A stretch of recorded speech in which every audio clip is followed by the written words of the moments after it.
su amor y lealtad. En el diario estudio de nuestra lección y la palabra viva de Jesús. Sí, diariamente estudiaré mi lección. Es un gusto saludarles otra vez.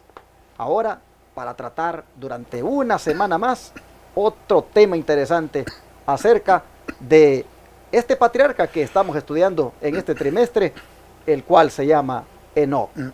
Invité otra vez al hermano Joselito para que me ayude a desarrollar estos estudios durante esta semana. Así que aquí está conmigo Joselito Rentería. Bienvenido, buenos días. Buenos días, pastor. Muchas gracias. Le agradezco a Dios nuevamente la oportunidad que me concede de estar con usted y a la audiencia también, perdón, con la audiencia para poder repasar, seguir repasando estas lecciones tan interesantes. Nosotros como Iglesia de Advenimiento de Séptimo Día, los Tres Ángeles, pues nos preocupamos, ¿verdad? Porque el pueblo de Dios obtenga estas lecciones de exactamente eso, ¿verdad? Presente. Alguien tiene que ser la voz de esa voz que clama en el desierto, preparando un camino para la segunda venida de Cristo. Y pues a todos aquellos por los cuales a través de los medios les llega este estudio, hermanos, pues bienvenidos a este estudio de hoy. La lección de esta semana, sin duda alguna, pues también será de bendición. Son lecciones que nos preparan. El Señor en su misericordia siempre ve lo que necesitamos, pastor. Y Él ve que necesitamos más oración, que necesitamos ser como Enoc. Hemos estudiado en lecciones anteriores la vida de Sansón, con sus debilidades, también las vidas de Samuel, con sus pros y sus contras. Hermanos, pero en medio de todo eso, nosotros aprendemos lecciones para ese tiempo. Y es mi deseo que todos analicemos este estudio. Yo le digo al Señor que bendiga a toda nuestra audiencia, los cuales se toman el tiempo para analizar estos estudios. Y mi oración es que sigamos el consejo del Señor. Seamos no solamente oidores, pero hacedores de su palabra. Y bien, pues, sin más pérdida de tiempo, pues, les invitamos a todo aquel que pueda ir de rodillas para comenzar este estudio y pedir a que el Señor esté con nosotros y que estos estudios puedan ser de bendición para todos ustedes también. Amén. Vamos a orar.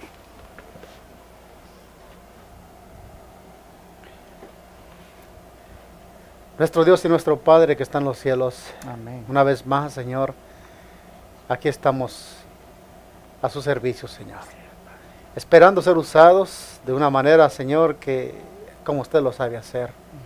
Pues nosotros necesitamos de su ayuda, que su Espíritu Santo pueda estar aquí con nosotros, pueda darnos, Señor, entendimiento, pueda darnos palabra, para que su palabra pueda tener, Señor, ese énfasis que debe tener en los corazones de cada uno de nuestros hermanos. Pedimos una bendición para todos ellos también, y que, Señor, juntos, a la vez que meditamos en estos estudios, nos preparemos, porque usted viene pronto. Amén.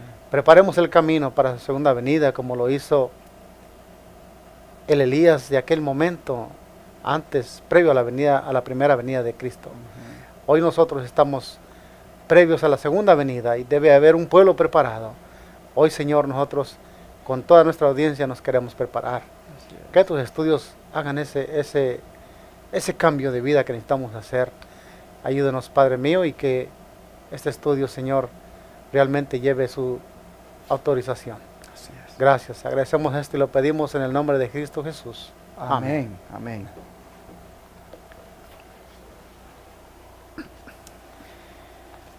Hoy continuaremos utilizando el método deductivo en el estudio de la vida de Enoc. Bajo el título La residencia de Enoc, nosotros vamos a ver dónde vivía ese siervo y dónde debemos vivir nosotros. Y aunque esta lección no dice explícitamente dónde vivía, sino que lo da por sentado porque en el material suplementario aparece. De todas maneras, yo quisiera compartir un material pues extra que no está aquí en la lección, pero que nos dice realmente claramente dónde vivía Enoc. Y el manuscrito 42 del año 1900, que son revelaciones de Ellen White, dice, él, o sea Enoc, no moraba con los impíos. No se estableció en Sodoma pensando salvar a Sodoma. Se ubicó junto con su familia donde la atmósfera fuera lo más pura posible. De ese lugar, a veces iban los habitantes del mundo con su mensaje recibido de Dios. Así que nosotros vemos aquí que Enoc con su familia vivía en una atmósfera lo más pura posible y no se estableció en una ciudad como, digámoslo así, simbólicamente lo fue Sodoma. Pero más claro es una declaración que aparece en el libro Evangelismo, página 61 del año 1899, dice, como pueblo que guarda los mandamientos de Dios, debemos salir de las ciudades, tal como lo hizo Enoc. Debemos trabajar en las ciudades, pero no vivir en ellas. Como ustedes pueden ver, el patriarca Enoc, según estas declaraciones inspiradas, vivía fuera de la ciudad. Y según el versículo de memoria, ¿por qué debemos seguir este consejo, hermano Joselito? Pues vamos a leer segunda de Corintios 6:14.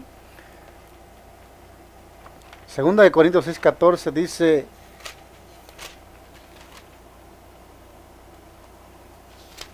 de esta manera: no os unáis en yugo desigual con los incrédulos, porque ¿qué compañerismo tiene la justicia con la injusticia? ¿Y qué comunión la luz con las tinieblas? Aquí nosotros encontramos que el versículo de memoria nos llama a seguir un consejo y nos dice que no os unáis en yugo desigual con los incrédulos. De cierta manera, los que vivimos en la ciudad tenemos a lo mejor ciertas uniones con los incrédulos, ya sea en el área de trabajo o en cualquier lugar que nosotros nos relacionamos, y es un peligro latente para el pueblo de Dios. Exacto. Porque aunque no es ¿cómo quisiera decir? Yo tomo esto a veces más personal, pastor. Cuando yo estoy en el trabajo con ellos trabajando, de alguna manera yo escucho y veo cosas que yo no comparto, que no debo de compartir, que no me debo a unir con sus bromas, con sus chistes, con su manera de hablar. Debo siempre poner mi distancia en ese asunto. Pero aunque claramente podemos nosotros ver aquí el consejo de la Escritura, no os unáis en yugo desigual. Lamentablemente, pastor, el pueblo hoy ha formado esas uniones con los incrédulos, uniones de amistad, donde va de por medio a veces que se ponga muy por debajo de la verdad y no se dé por principio mostrarse como un hijo fiel al Señor. Así es que la palabra del Señor aquí es bien contundente cuando dice no os unáis en yugo desigual. ¿Y por qué en yugo desigual? Porque los que aman las tinieblas, ¿cómo va a ser un yugo completamente?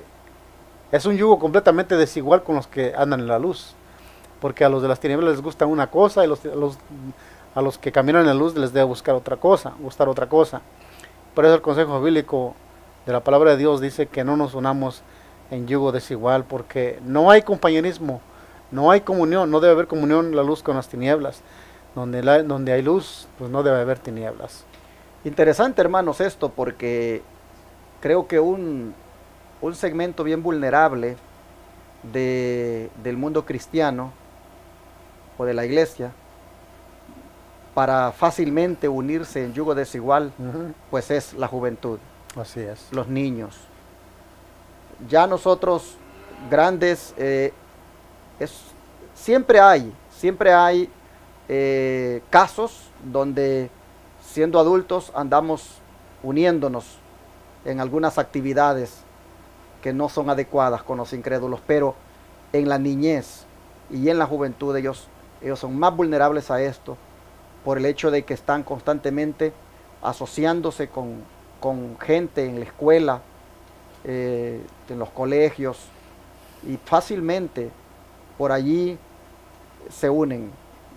Yo no sé, pero veo que es bien común hoy en día de parte de los jóvenes de la iglesia adventista, y podría decir yo de la iglesia Advenimiento, bien común entablar amistad, y eso no está mal que uno les hable a las personas, pero de hacer decisiones como por ejemplo, oh,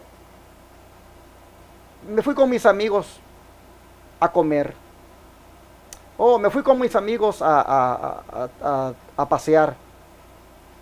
¿Y quiénes son esos amigos? ¿Comparten lo mismo que tú crees, por ejemplo? No, pero ellos me respetan.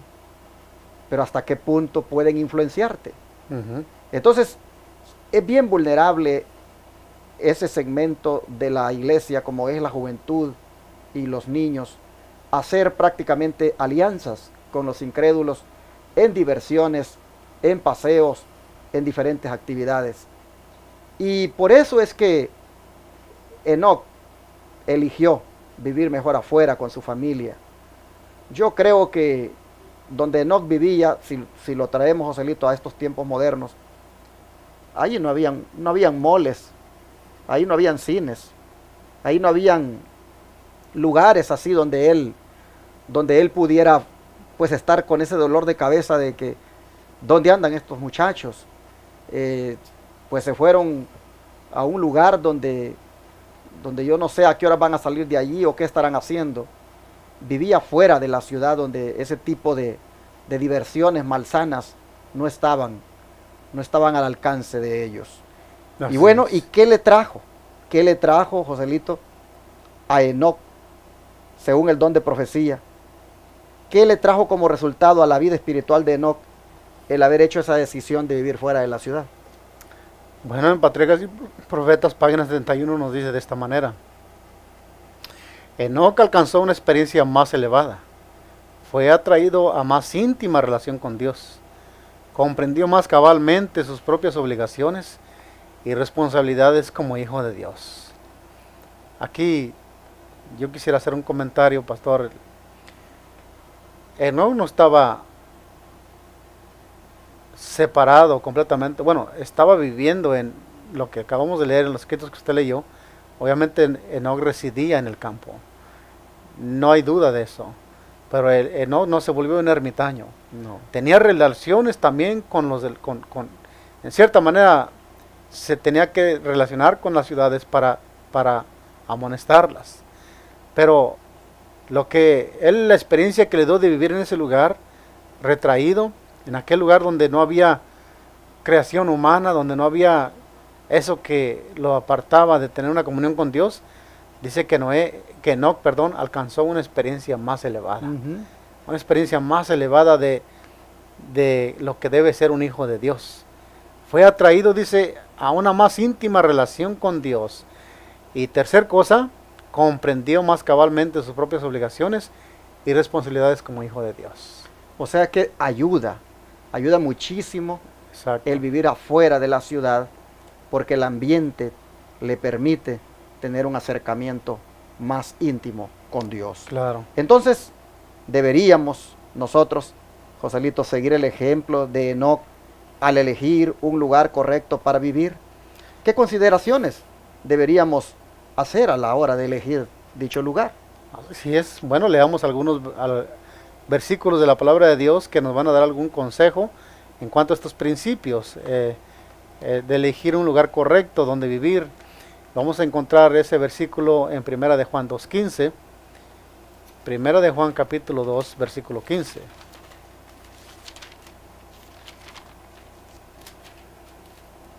Dice así: no améis al mundo ni las cosas que están en el mundo. Si alguno ama al mundo, el amor del Padre no está en él. Yo meditaba en este versículo y viendo la pregunta, ¿qué consideraciones se deben tener al elegir un lugar donde vivir? El consejo bíblico dice que no amemos al mundo ni las cosas que están en el mundo. Cuando yo estoy a punto de tomar una decisión, debo de ver el mundo y debo de ver un lugar como el que Enoc vio. Y a veces hay cosas que llaman la atención en la ciudad. Pero cuando la escritura se refiere, no amemos al mundo, no amemos las cosas que la gente hace, que el mundo hace, que lo lleva a la iniquidad, lo lleva más y más a perder esa vida espiritual de cada hijo de Dios al unirse con el mundo. Y si alguno ama al mundo, dice, el amor del Padre no está en él. Cuando nosotros amamos lo que la gente hace, cuando hacemos lo que la gente hace, estamos entrando en ese compañerismo con el mundo. Y más tanto nos va gustando que nuestra vida espiritual se va enfriando. Y en esa manera de vivir, en esa manera de fríamente del cristiano, en esa condición, el amor del Padre no va a estar en él. Entonces, hermanos, siguiendo el ejemplo de Enoc, nosotros deberíamos de elegir un lugar correcto para vivir, y en este caso, el lugar correcto, pues debe ser el campo. Así es. Las consideraciones que se deberían de tomar en cuenta a la hora de elegir el lugar para vivir son donde yo puedo tenerle menos amor al mundo.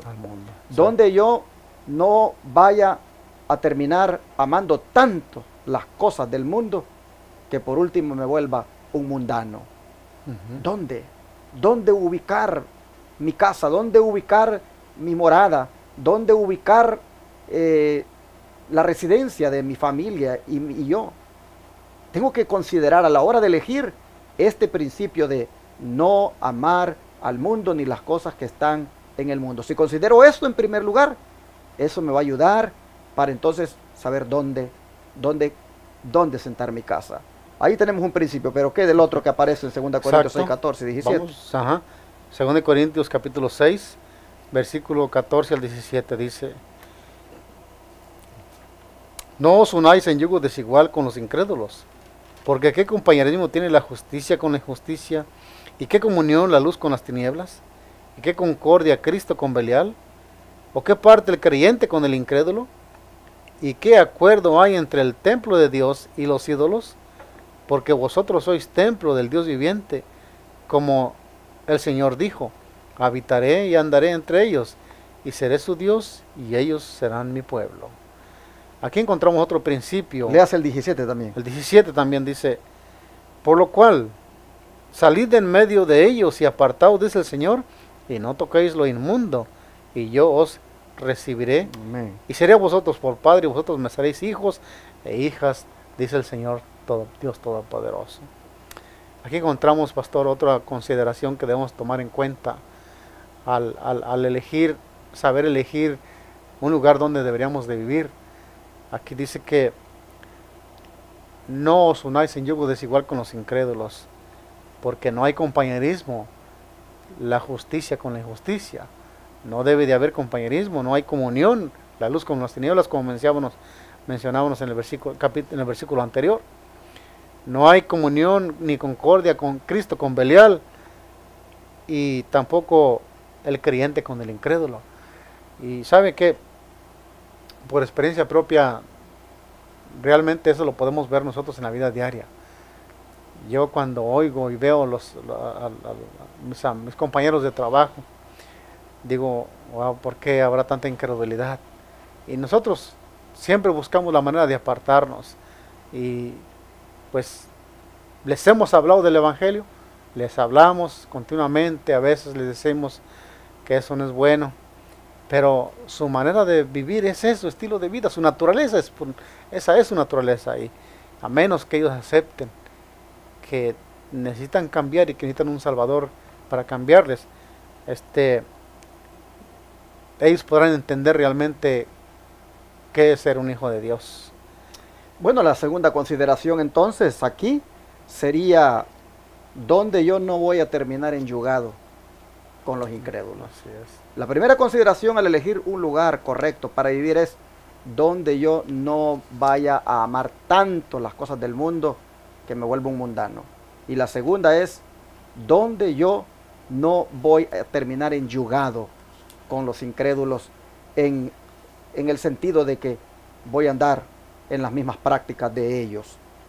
Si por alguna razón eso ya se dio, entonces el verso 17 dice salgan, salgan de en medio de ellos y apártense, dice el Señor. Así que la segunda consideración es donde tú no deberías, donde tú no termines enyugado con el incrédulo, y la otra es de que si ya estás ahí debes de salir. Pero hay una consideración más, ¿verdad? Y es la que se encuentra en el Salmo. Exactamente, y esa no debemos pasarla por alto, ya que esta debería ser nuestra oración como la fue para el salmista. Dice de esa manera, Salmo 143, versículo 10, dice, enséñame a hacer tu voluntad, porque tú eres mi Dios.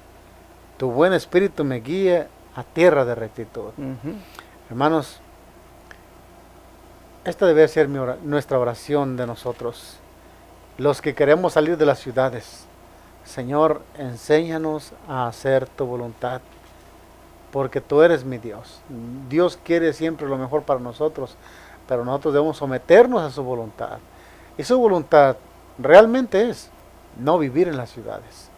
Esa es su voluntad. ¿Cuántos hombres en la antigüedad, pastor, como Elías, como Juan el Bautista, mismo David, donde se edificó más su vida espiritual si no fue en el campo? David, Dios tuvo que sacar a Moisés, pastor, de la ciudad y llevarlo al desierto para que aprendiera las lecciones y para que viniera a ser ese gran pastor de su pueblo. Amén. Así también Dios quiere que nosotros seamos eso, hermanos, pero tenemos que llevar un plan. Recordemos que Enoc vivía afuera de las ciudades, pero venía a predicar a las ciudades. Interesante, hermanos, este texto que leímos, porque yo encuentro aquí, hermanos, que la tercera consideración que se debe tomar en cuenta al elegir un lugar correcto es que el Espíritu Santo me guíe a buscar ese lugar. Porque dice, tu buen espíritu me guíe a tierra de rectitud. Así que, hermanos, al elegir un lugar correcto, ¿qué consideraciones, dice, se deben hacer al elegir ese lugar para vivir? Número 1, que sea un lugar donde tú no termines amando las cosas de este mundo. Claro. Segunda consideración, es donde tú no termines enyugado con los incrédulos. Y tercera consideración, buscar es el consejo divino. donde el Espíritu Santo te guíe. Así buscar la dirección del Espíritu Santo. Así Cuando es. tú consideres todo eso, llegarás, dice, a tierra de rectitud. Es decir, a una tierra recta, es decir, la adecuada para vivir. Claro. No se te olvide, hermano, no se te olvide esas tres consideraciones, porque sin duda Enoc todo eso lo tomó en cuenta para ubicar su casa en el monte, digámoslo así, fuera de la ciudad. Y el don de profecía nos dice cómo Enoc, al hacer esto, pues prácticamente se convierte en un representante, en un representante de nosotros, y no se espera que nosotros hagamos una cosa diferente a la que nos hizo. Pero a mí me gusta mucho esa última consideración, hermanos. Así es. Y es la que dice, enséñame a hacer tu voluntad, porque tú eres mi Dios. Tu buen espíritu me guíe a tierra de rectitud. Amén. Es decir, que el Espíritu Santo me indique en qué monte, en qué caserío, en qué lugar. Es que, hermanos, el Espíritu Santo tiene que estar allí. Claro. No es asunto de que porque allí se fue fulanito, o porque ahí se están yendo varios. Esto no es asunto, hermanos, de andar siguiendo gente. Es de, mira, Enoc consideró esas tres cosas, y sin duda, por eso se ubicó en el campo. ¿Qué dice el don profético cuando compara a Enoc y a nosotros como pueblo remanente? Una cita aquí en Patriarcas y Profetas en la página 165 dice de esta manera, Historia de la Redención, página 63. Dice, Enoc se apartó del mundo y dedicó mucho tiempo a la oración y a la comunión con Dios.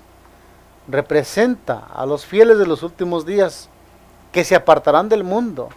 La injusticia prevalecerá en proporción terrible sobre la tierra. Los hombres se entregarán a toda imaginación de sus corrompidos corazones para llevar a cabo su filosofía engañosa y su rebeldía contra la autoridad del cielo. Aquí encontramos un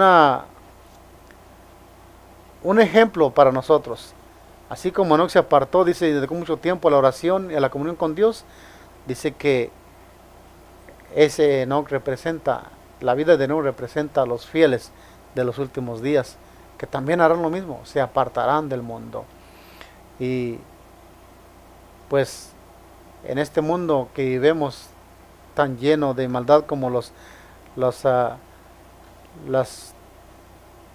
como las palabras que dice aquí que habrán hombres de toda imaginación, que sus corazones estarán corrompidos y engañosos, su rebeldía contra la autoridad del cielo, pues lo estamos viendo ya en este tiempo. Es necesario, hermanos, que nosotros podamos dedicarnos a apartarnos del mundo un poco. Sabe que, pastor, a veces yo siempre me acuerdo de esto, ¿no? Que el Señor Jesús buscaba estos lugares para ir a la montaña, buscaba la montaña. Yo me imagino que Enoc igual, se iba a la montaña allá donde vivía, el lugar donde estaba, para encontrarse más cerca con el Señor.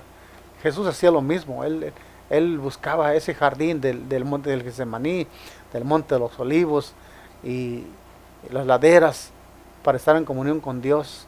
Creo que como pueblo de Dios deberíamos buscar esa relación que tuvieron estos hombres que vencieron, vamos a decirlo de esa manera. Exacto. Bueno, hermanos, así nosotros vemos que pues es todo un representante de nosotros, Enoc, y por lo tanto debemos hacer lo mismo. Claro. Si queremos nosotros tener una comunión más íntima con Dios, una experiencia más profunda con el Señor, el mejor lugar para vivir, hermanos, es fuera de la ciudad. Y haciendo las tres consideraciones anteriores, es sin duda una buena decisión la que haríamos. Pero lamentablemente, Joselito, eso no es lo que está ocurriendo, ¿verdad? Tristemente, ¿qué es lo que generalmente estamos haciendo? Y muchos sin duda van a seguir haciendo. Muchos hacemos lo de Lot, ¿no? Exacto. Dice, ¿qué viento de profecía aquí al dice respecto? aquí, Patriarcas y Profetas, dice que muchos cuando buscan dónde establecerse, miran ventajas temporales que pueden obtener antes de que las influencias morales y sociales que los rodearán a ellos y a sus familias. Con la esperanza de alcanzar mayor prosperidad, escogen un país hermoso y fértil, o se mudan a una ciudad floreciente, pero sus hijos se ven rodeados de tentaciones y muy a menudo entran en relaciones poco favorables el desarrollo de la piedad a la formación de un carácter recto. Aquí encontramos el peligro. Este es el peligro de vivir en las ciudades. ¿Sabe qué, pastor? Esta lección a mí me da, ¿no? Personalmente, a unos les llega a tiempo el mensaje y a otros les llega tarde. Lo digo por experiencia. Si yo fui padre de 4 muchachos y pues me pasó exactamente lo que acabo de leer aquí. Se corrompe en la ciudad ese tierno corazón que uno los cree en los caminos de Dios por las relaciones, por el yugo desigual en la escuela o donde quiera que se relacionan.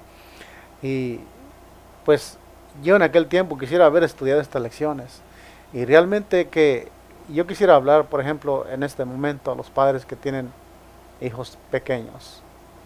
Hermanos, el Señor no se equivoca. El Señor, estos consejos que nos da, pues son para ponerlos en práctica, en obra. Nosotros como seres humanos, como adultos, ya no digo que totalmente maduros en el camino del Señor, sabemos poner un freno, o el que tiene el deseo de ser fiel a Dios, pone un freno a todas las cosas malas que vemos a nuestro alrededor. Pero nuestros hijos, a veces, cuán débiles son. Y esto aquí dice que nuestras familias, nuestros hijos se ven rodeados por tentaciones y muy a menudo entran en relaciones poco favorables al desarrollo de la piedad y la formación de un carácter recto. Es difícil que un joven en este tiempo, si no se aparta de las cosas del mal, es difícil que alcance un carácter recto o que mantenga una vida de piedad. Yo hace poquito fuimos a una tienda, ¿no? Y a veces, para gloria de Dios, mi muchacho está regresando a los caminos de Dios y no me da vergüenza decirlo porque Dios ha hecho un trabajo, una obra muy grande con mi persona. Estábamos ahí en la tienda buscando algunas partes para un vehículo también y de repente él se agarró a cantar un canto y dijo, mejor deme las llaves, lo espero afuera. Y cuando ya hice las compras, salí para afuera y me dice, qué difícil es vivir en la ciudad, dice. Digo, qué difícil es venir aquí a las tiendas y no contaminarse, dice, porque resulta que había una música ahí, pero pues uno como que inconscientemente uno no le pone atención. Exacto. Pero él me dijo algo interesante, y si inconscientemente el enemigo sabe cómo poner esa clase de música cuando uno va llegando.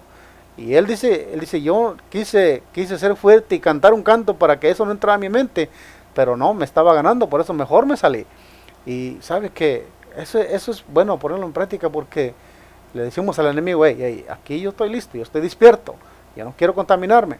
Y sabe que esa dice que me llamó la atención porque decía mi muchacho, dice, yo conozco a esa persona, dice, que canta, ese es un rocarrolero que tiene su alma entregada al diablo, dice, y las canciones que canta, dice, yo sé, dice, y ya murió, dice, aún desde la tumba me está hablando. Terrible, ¿no? O sea que, pero las pasan en las tiendas como muy normal, ya muy sofisticadamente, y a veces nosotros ni en atención le ponemos. Y es una manera, ¿verdad? Como esto de las influencias, ser fuertes en las tentaciones. Los niños dice que se ven rodeados por tentaciones muy a menudo. Definitivamente, hermanos, creo que, pues, como dice el hermano Joselito, a algunos nos llegó tarde el mensaje. Y yo no creo que, pues, a esta altura, pues, vaya a ser fácil para todos hacer, pues, una decisión. Sin embargo, yo hago un llamado a los padres que todavía tienen sus hijos bajo dominio, a una edad que ustedes todavía fácilmente los mueven para allá y para acá. Atiendan, hermanos, lo que esta lección nos está enseñando de Enoc y saquen a su familia a vivir fuera de la ciudad. Porque, pues, de lo contrario, entraríamos en esta maldad donde, pues, los traemos a la capital, los traemos a la gran ciudad, los traemos a los Estados Unidos y allí, lamentablemente, escogen malas amistades y terminan rodeados de tentaciones y comienzan ellos también a fracasar y a caer en las mismas prácticas en lo que andan las personas que no conocen del Señor. Pero bien, finalmente, Joselito, finalmente, ¿cuáles son las consecuencias si no hacemos caso? ¿Cuáles serían las consecuencias de no seguir el consejo de Dios respecto a dónde ubicar nuestra residencia? Bien, aunque sea difícil decirlo, ¿verdad? Pero la palabra de Dios no nos deja sin advertencia. En Santiago capítulo 4, versículo 17 dice este pasaje que debemos ponerle mucha atención. Santiago 4, 17. El que sabe hacer lo bueno y no lo hace, le es pecado. Tremendo. Tremendo, es una consecuencia, es una amonestación de parte del Señor. Lo que sabemos que es bueno y no lo hacemos, finalmente incurriremos en pecado. Porque al escuchar la palabra de Dios y hacer oídos sordos, hermanos, es desobedecer la palabra de Dios.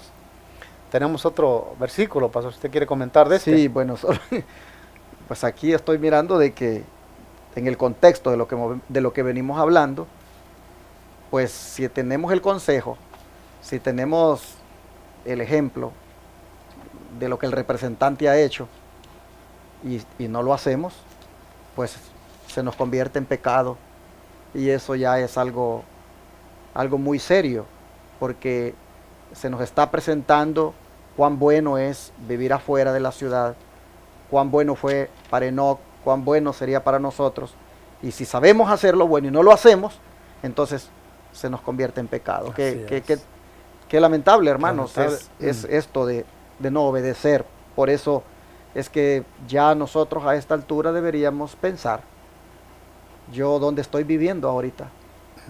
Si estoy metido en la ciudad, tengo que buscar la salida. Tengo que buscar donde mis hijos no se me vayan a corromper, donde una vez lleguen a la middle school, o allí a los grados 7, 8 en adelante, 6, 7 y 8, allí se me pueden corromper. Me voy a buscar mejor un lugar fuera de la ciudad, de donde están las escuelitas, donde la gente también es del campo, o si no, hermanos, ponerlos en homeschool, para que no estén allí asociándose con esa corrupción que hay hoy en día en los niños, en muchos niños. Así que sigamos el consejo, no caigamos en pecado al desobedecer. Pero Lucas 12:47, ¿qué nos dice al respecto? Bien, también tenemos aquí una amonestación de parte del Señor. Dice: aquel siervo que, conociendo la voluntad de su Señor, no se preparó ni hizo conforme a su voluntad, recibirá muchos azotes. Tremendo. ¿Cuáles serían los azotes que...? Sin duda alguna, pastor, muchos ya estamos pagando esas consecuencias. Sí, exacto. Lo digo por experiencia, ¿no? La verdad que sí hemos recibido esos azotes que la palabra del Señor ha dicho por no haber seguido la voluntad de Dios. Como mencioné antes, ¿verdad? No caigamos ignorado todo esto, pero en su totalidad no lo comprendíamos como debería de haber sido. Y yo siempre digo, pastor, que esta es una verdad presente para este tiempo. Sí, definitivamente. Para las familias que comienzan. Usted mencionó algo interesante. Cuando apartemos a nuestros hijos hasta donde esté nuestro alcance de las contaminaciones de este mundo. Eso de homeschool es un método importante para que nuestros hijos puedan estar apartados de la sociedad, de las escuelas, que nos enseñan las escuelas y que no hay ya en las escuelas en este tiempo. Estamos viviendo un tiempo muy peligroso, y cuando nosotros ponemos a nuestros hijos, se los ponemos al enemigo para que los moldee, se los entregamos, como quien dice. Es terrible, hay mucho que comentar de esto, pero lamentablemente, hermanos, el tiempo no nos alcanza. Pero sí debemos tomar en cuenta que hasta a nuestro alcance podamos seguir el consejo de la palabra de Dios. Bueno, interesante lo de los azotes. Hermanos, pongamos atención. Ya conocemos cuál es la voluntad de Dios, y es que vivamos afuera. Si nosotros no hacemos conforme a esa voluntad, recibiremos muchos azotes. Los azotes pueden ser hijos nuestros que caigan en los vicios, que caigan en adicciones, hijos nuestros que puedan terminar en la cárcel, hijos nuestros que puedan terminar, hermanos, fríos espiritualmente. Bueno, en las mismas ciudades podemos nosotros hasta conseguir enfermedades. Los azotes son variables, pero pueden llegar uno tras otro, y muchas veces será por no haber hecho la voluntad de Dios. Que el Señor nos ayude para que elijamos nosotros el lugar correcto, hermanos. Hay que considerar las tres cosas que dijimos, pero la más importante de todas es que el Espíritu de Dios nos guíe a tierra de rectitud. Así es. ¿A dónde va a ser ese lugar? Mira, hermano, yo siempre he dicho, si vives en México, vive fuera de la ciudad. Si vives en los Estados Unidos, vive fuera de la ciudad. Si vives en Costa Rica, vive fuera de la ciudad. En cualquier país del mundo donde vivas, el consejo de Dios es: vive fuera de la ciudad. Claro. ¿Dónde es fuera de la ciudad? Bueno, lo veremos mañana. ¿Qué tan lejos debemos irnos? Vamos a mirarlo mañana. Por ahora, vamos a pedirle al Espíritu Santo que nos guíe a tierra de rectitud. Amén. ¿Qué les parece? Amén. Vamos a arrodillarnos. Oh Padre Celestial, la verdad, nunca nos pusimos a pensar en estas cosas cuando nos movimos con nuestra familia a ubicarnos en un determinado lugar. Muchos padres éramos de pueblitos, a veces bien humildes. Nos ubicábamos por allá en algunos caseríos donde había sencillez, pero en el afán de buscar la prosperidad para nuestros hijos, en el afán de buscar comodidades, pues elegimos, Señor, movernos a la ciudad. Y ahora, tristemente, podemos ver cómo los azotes han venido uno tras otro. Hemos, tristemente, cosechado lo que hemos sembrado. Así es. Nunca entendimos, nunca nos dimos a la tarea de consultar cuál era tu voluntad. A esta altura, Señor, nosotros venimos a ver que la voluntad tuya es que vivamos igual que Enoc, afuera de la ciudad. La voluntad tuya es que ubiquemos nuestra residencia afuera de la ciudad. Y hoy nosotros vemos que son 3 consideraciones las que tenemos que tomar en cuenta para hacerlo. A un lugar donde las cosas de este mundo no las ame tanto que me arrastren a ser un mundano. A un lugar donde yo no me enyugue con los incrédulos en sus prácticas. A un lugar donde el Espíritu me guíe. Amén. Y aquí, Padre, donde queremos ahora rogarte que aunque sea tarde, el Espíritu Santo, por favor, nos guíe y nos diga a dónde. Señor, hay muchos que saben esto desde hace rato y no se han ido. Y sin embargo, es porque no saben para dónde. Pero si ahora tú, oh Espíritu Santo, indicas el lugar, cada quien va a ir con seguridad y sin temor. Por eso ahora invocamos a ti, oh Espíritu Santo, ya que nos has convencido de pecado, haciéndonos ver que sabiendo hacer lo bueno y no lo hemos hecho, hemos prácticamente caído en pecado y los azotes han llegado. Ya que ahora, Espíritu Santo, nos has redarguido de esta manera y nos has convencido de este pecado que hicimos. Por favor, ahora, Espíritu Santo, te rogamos, ayúdanos a salir, muéstranos a dónde, indícanos, llévanos, Padre, a tierra de rectitud, llévanos al lugar adecuado. Te lo pedimos en el nombre de Jesús. Amén. Amén.